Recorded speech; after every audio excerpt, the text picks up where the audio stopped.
বিসমিল্লাহির রহমানির রহিম। আসসালামু আলাইকুম। আশা করছি যে যেখানে আছেন সবাই ভালো আছেন, সুস্থ আছেন। পাঠ করছিলাম রহমাতুল্লিল আলামিন বইটি লিখেছেন আল্লামা কাজী মোহাম্মদ সুলাইমান মানসুরপুরি। বইটি বাংলায় অনুবাদ করেছেন প্রফেসর ডক্টর মোহাম্মদ মুজিবুর রহমান। আমি আজকে বইটি থেকে ৭৮তম পর্বটি পাঠ করতে যাচ্ছি।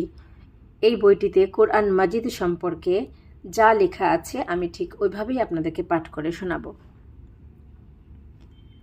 আমাদের সর্দার ও নেতা নবী মুস্তাফা সাল্লাল্লাহু আলাইহি ওয়াসাল্লামের অবস্থা যদি কোনো পণ্ডিত ব্যক্তি বিস্তৃত ও ব্যাখ্যাকারে লিখেন, তাহলে তাকে কোরআন সম্পর্কে অবশ্যই আলোচনা করতে হবে। কিন্তু যদি কোনো লোক আমার মতো সংক্ষিপ্ত ও সহজ সরল অবস্থা লিখেন, তাহলে তার জন্য কোরআন মাজিদের শিক্ষার নমুনা পেশ করা অপরিহার্য কর্তব্য। যদিও তিনি কোরআন পাকের রহস্য, হুকুম ও বিশেষত্বের আলোচনা ছেড়ে দেন,